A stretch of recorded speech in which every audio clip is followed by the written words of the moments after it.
Hey guys, I'm Reload, joined by Jintan. It is Vydra Reloaded versus Band of Backstabbers. Now, Vydra Reloaded have brought a flagship. That is a flagship Balgon. They've also brought a traditional Aneros, Quad Navy BC, dual purifiers, and 2 Daredevils. Jin, what have Band of Backstabbers brought? Band of Backstabbers have brought something very unusual, very clowny, as Elise would put it. Navy Megathron, Armageddon, double Navy Brutix, double Gnosis, Vigilant, and Griffin. So this comp is going to be about getting in there with blasters, with pulse lasers, and just trying desperately to nuke something down. And that's going to be difficult, especially going up against that Balgon. Why don't you talk us through that flagship Balgon once again, Reload? Well, the flagship Balgon potentially could have officer webs, an officer newt, and maybe an officer rep as well. So it can be extremely tanky, it can be extremely newt heavy as well, and obviously you can have those super long range webs able to grab logistics. But it looks like they're not going to be grabbing any logistics anytime soon because Band of Backstabbers have done. They brought a Lodulus comp, which is quite brave, and they brought quite an all-in-y type of here. Match is about to begin. Links are being spammed out, and we're going to see what's going to happen anytime now.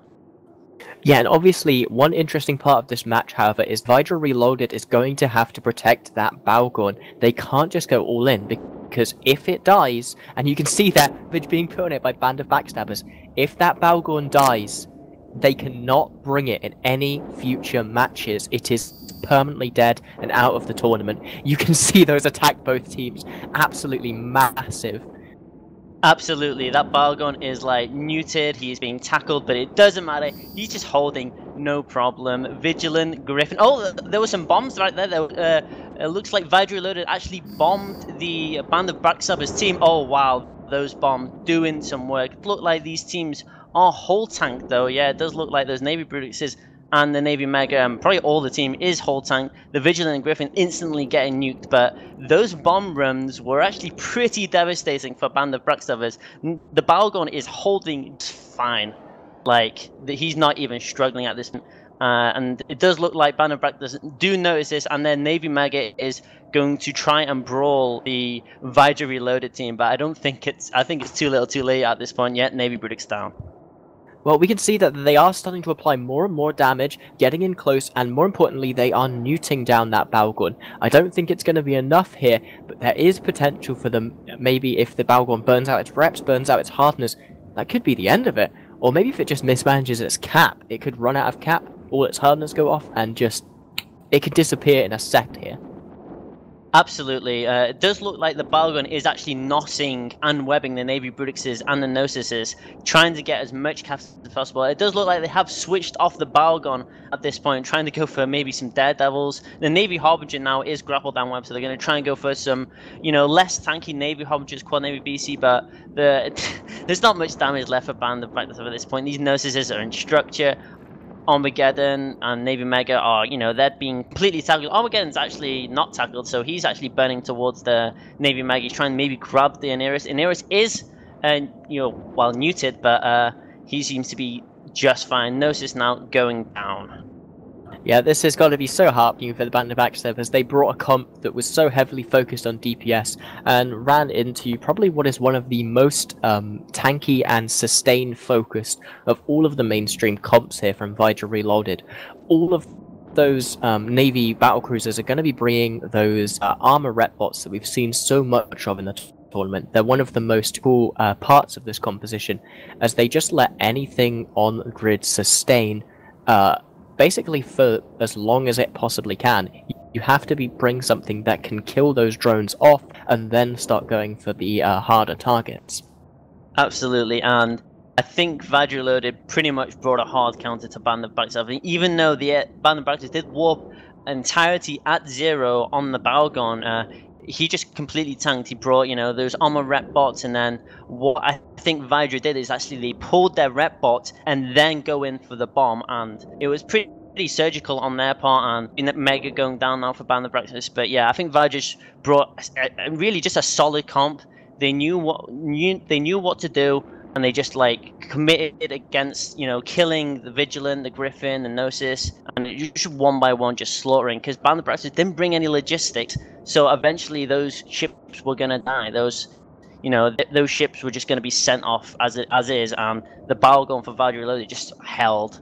I mean, the Inerus was just happy repping him, and there was pretty much no damage going on any of the Vydra's side, except for maybe that Navy Homager at the end. And it is going to be a complete cleanup. Vydra Relolded are going to go 100-0. I mean, Band of Backstabbers did try, you know, do some crazy all-in comps, but it just didn't work, unfortunately. Yeah, it's worth noting, however, that Band of Backstabbers aren't out. They're going to get a chance to go into the losers bracket and maybe make something of that. Still, a confident victory here from Vydra Relolded, and I look forward to seeing if they can manage to make a run to the top 16 this year. They made it last year. We've got a lot stronger field this year. And with Absolutely. that, we'll take it back to the studio.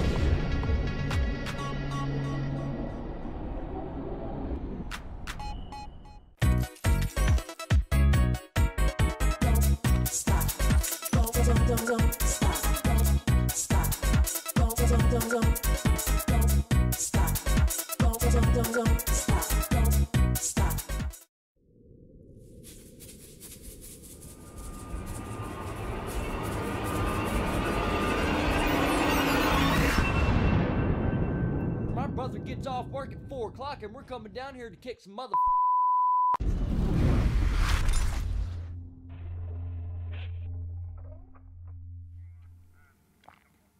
Hey guys, welcome back from Vydra versus Band of Backstabbers. Slightly one-sided match there, however, we did see our first flag bal of the tournament. We did talk about that a little bit, I think 2 breaks ago. So let's talk a little bit more about these all-in comps we're seeing by the lesser teams. This one, definitely not a fan of. It felt very much a mishmash. It was undermanned. It had kind of weird hull notices, which I don't think we've really seen before. What do you guys think of this match? Band of Backstabbers bought a comp which I feel that any competent team will be able to just play around. That's the one danger if you're a really competent team and you're going up against, like sort of, to use a chesserism, a lower tier team, then you can either bring your A game but risk giving away some of your setups for further down the tournament, or you can bring something a bit more conservative, bank on the fact that you've got higher skilled pilots and execution, which I think is what we saw here, and just win anyway, and that's pretty much what we saw.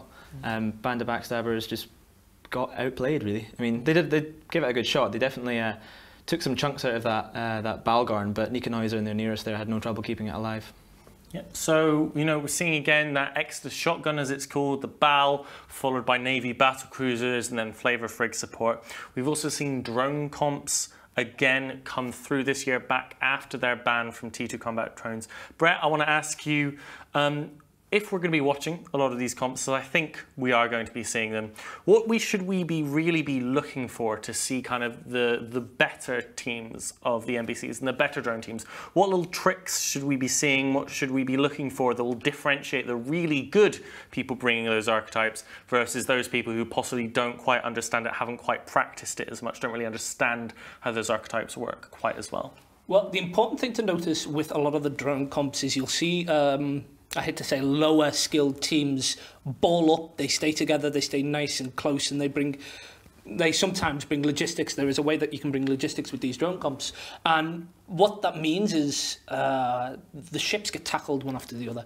It means everything's locked down, everything gets killed very quickly by these all-in comps, which are a little bit shaky. But you'll see a lot of the good and a lot more practiced teams spread out their ships, keep in range to help each other. But as we've said before, they starburst, they spread out, they keep at range, and you'll see a lot of the very good teams stay hovering within micro jump beacon range, because these drones doesn't matter. These drone ships, it doesn't matter if they're 20 km away or 90 km away if they have the drone control range. So they can use these beacons at the moment a frigate or something like a Vindicator gets close and threatens some of these drone ships. They can micro jump drive to the opposite side of the arena and stay alive. And then Ithaca, you know, moving on to those NBC teams, either with or without Balgorn, what should we be looking for teams who do bring those comps to differentiate themselves and say, hey, we really understand this? Or conversely, looking for teams who maybe don't quite understand how the BC comps work. How do you think we look for those as viewers of these matches? I think, especially if you're bringing a flag bal, a lot of people don't realise that a lot of these setups don't work without the flag bal. That additional web range, if you go full bling and you take a flag bal with 2 Toby webs, you can web anything in the arena from the get-go, regardless. The range is something like 62 kilometers, which means you warp that at 0, you're webbing anything. So the enemy logistics, for example, coming in at range, he's immediately webbed. So a good team understands that and they spring for those extra webs. I think we saw Brave earlier on try to run something similar, but they used a Tech 2 fit Balgorn because they forgot to submit a flagship. Now, they still won, but it definitely looked like they struggled a lot more compared to Vydra Relolded there. Yeah, as you're saying, you know, filling out those roles within the team is very important. You may have a bunch of battle cruisers in your team with long-range weapons fitted, but do you have the correct tackle? Do you have the correct support? You've got to know what roles need to be filled out and to what level in order for those teams to really shine. Now, moving forward, it does look like that the weekend one meta, as we sometimes call it, is going to be revolving around these NBC teams and, of course, the drone teams. It's important to remember that as the tournament goes on through the 4 weekends, we are only, of course, really at the beginning of day 1. This is something that's going to shift and change as people figure out what the counter to this archetype is, and then what the counter to that is, and then what the counter to that is, as people really refine down their bans. Everyone today is looking at everyone else, seeing what they're bringing. Oh, they run this comp this way, they run this comp that way. And moving forward, they'll be a bit more prepared to face what's coming up. Possibly a little bit tomorrow with maybe a touch of testing tonight, but definitely by weekend 2, where we'll be hosting again, we'll be seeing much more refined versions of these archetypes, and perhaps some people trying to start to really bring quite more hardcore counters into it. Having said that, next match coming up is going to be Out of Sight versus one of the best named teams. It must be Jelly, because Jam don't shake. Brett, do you want us to tell us a little bit about these two teams? Yeah, I'd talk about It Must Be Jelly because Jam don't shake. They're a team that was in Alliance Tournament 13. They did kind of middle of the pack, but did quite well. They beat quite a lot of good names, which I can't list at the top of my head at the moment. But with a lot of those successes, they didn't get into the draw for Alliance Tournament 14, but they're in for this one. So I'm looking forward to them because they potentially have the ability to go really far. They have the pilots that could occasionally go really far. It's just down to whether they've stuck together and whether they're ready and committed to it. Yep. So if we move on to look at the Out of Sight team, Ithaca, you were saying earlier that you believe they're a Russian-based group. Do you want to tell us a little bit about Out of Sight? So they're, as you say, they're a Russian-based group as well, like Vydra. And what I find quite interesting is if they go through this match here against It Must Be Jelly because Jam don't shake, which is a great name, then we will see Vydra versus Out of Sight. So that will be, I think, the first proper Russian versus Russian match, and that's going to be very exciting because Russians tend to bring sort of a little bit of a different meta. There's definitely a Western meta and a Russian meta. So two good Russian teams, and you pair them up against each other, I think we'll see some stuff we won't see with a lot of the Western teams. I remember last year, I believe it was the Afterlife who brought that kind of double Paladin, double Curse combo, kind of out of the blue, out of nowhere, that kind of looked a little bit like it worked similarly to how some of the other combos work, but kind of with the double Curse, and they were like ships that we really weren't seeing from any of the other teams. That is really nice to have different cultures, kind of, because we can tend to isolate different parts of the community through that language barrier. They will have their own hive mind, their own thought processes, their own development going through, so not everyone is flying absolutely the same thing, sharing everything kind of through practicing with each other. And other Russian teams like to bring Logi frigates, yes, which is always incredibly exciting to watch because one wrong move with a Logi frigate and your entire match can be over before you even know about it. So I really hope we see some Logi frigates this tournament. I think the strength of the Logi frigates rely on the bonuses they get. Stuff like a Scalpel gets a signature radius bonus. So with a AB or an oversized AB, if you want to go that far, they can get extremely fast speed, have an extremely small sig, so as long as there's no tackle, they can stay alive. Yeah, so out of sight, worth mentioning that they've got a slight advantage over It Must Be Jelly on tournament history. They've participated in a few more tournaments. You know, Out of Sight in 80-13, for example, actually eliminated Rote Capel, who are historically a very strong team, though they've maybe struggled a little bit more in recent times. So personally, I'm going to probably side with Out of Sight with the edge here, but that's not to say that It Must Be Jelly couldn't pull something out and absolutely take the match here. It's not one of these Tuskers versus someone or a PL versus someone where we just kind of have almost a foregone conclusion. I think this is definitely a match where both sides have to bring their best, have to fight the hardest, but Out of Sight are probably going to edge out. What do you think, Ithaca? I think since Out of Sight tackled my next ones, I'm going to side with Must Be Jelly, because damn jam don't shake. Brett? I really think Out of Sight are going to take this. As much as I praised It Must Be Jelly, I think Out of Sight are a little bit of a better team. So we have 5 minutes before the next match coming up, so we need to bring a little bit more time before the teams are just ready to go. It's worth talking about these rule changes once again and what they imply. We had all the way back in 8011 and 8012 these drone comps, these combat movement drone comps that were just absolutely dominant. You know, the Dominixes with their Tech 2 sentries. It was absolute madness, just so much there going on. And then obviously Bastion Marauders took over towards the final weekends there with the Slep Gila comps kind of coming through in the middle weekends. We are now back in the combat drones. Do you think that they're going to be absolutely dominant again? Do you expect to see a ban at the end of this tournament on combat drones again, saying, okay, we had an experiment, they're still really, really good, we're going to perhaps tone back, maybe make T1, make heavies T1 only or something like that? Or do you think that combat drones are back to stay? I think combat drones have found the correct kind of balance at the moment, because back in 80, 11 and 12, I believe we had 3 of each ship, so you could bring 3 Ishtars, 3 VNIs, 3 Dominixes, and just spam drones. Now, of course, we only have 2, and because you can't bring Tech 2 sentries, it does make these drone comps are viable again. However, they're very vulnerable to targeted banning.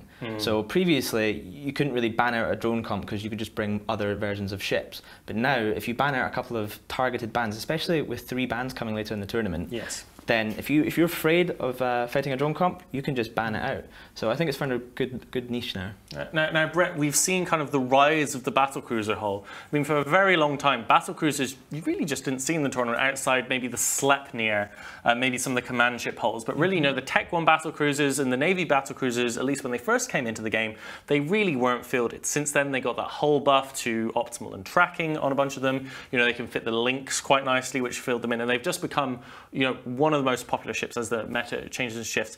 This is a thing, unlike drones, where instead of requiring a banning of ships, you can't really just ban out battlecruiser hulls, but it might be the case that we might see a point increase. For example, let's say Navy battlecruisers go up a point or 2 next tournament, maybe the vanilla battlecruisers go up a point or 2 next tournament. Do you think that that's something you might be expecting to see next tournament, assuming that this trend continues going, or do you think that they're at a really good spot at the moment? I think quite the big strength of the Navy battlecruiser comps in this tournament is how cheap a lot of the Serpentis ships are. The Daredevil for 2 points, applying 90% webs, is huge for these battlecruiser comps because they've got a lot of tracking. They don't have amazing tracking. They have it good, but not for a lot of the smaller ships. As we saw in one of the earlier matches, a whole battlecruiser comp tried to focus a Punisher for something like 30 seconds and did nothing. I think the Daredevils make this setup like the powerhouse it is for this tournament. I think once they go away and once the normal ships come back into rotation or different ships get discounted, I think we'll start to see a lot of different comps and we'll see the battlecruiser stop being like the dominant force that it is at the moment. Well, let's bring up the graph of the most popular picks so far. It is worth mentioning we are at something of an end of an era of tournament play in that we've had each major faction sponsor a tournament.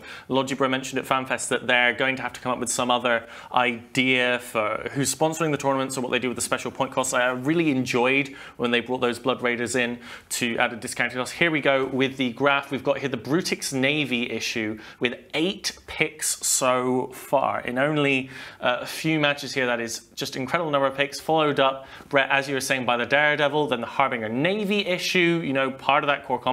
Hyena, as you say, important to have that web, important to have that support. Daredevils and Hyenas, have that in spades. Typically an armor comp, so the Aneros naturally very strong choice following that. Then the Vexer, actually surprising me there as our most popular drone boat, but you know, cruisers this year, T1 cruisers dropped down to 4 points. They are so cheap and provide so much of value for their point cost, even if they're not, you know, inherently the strongest ships in the game. Then you've got the Myrmidon, another drone ship, Lynx, you know, fantastic. Two full flights of heavies going on there, bit of mid for utility, and then going down to the Balgorn, no surprise there, probably, you know, in recent years the most popular flagship ever since flagships came in. Then finally the Eos, again another super strong drone ship. So we are really seeing, you know, the meta we've been talking about fill out so far on this graph here.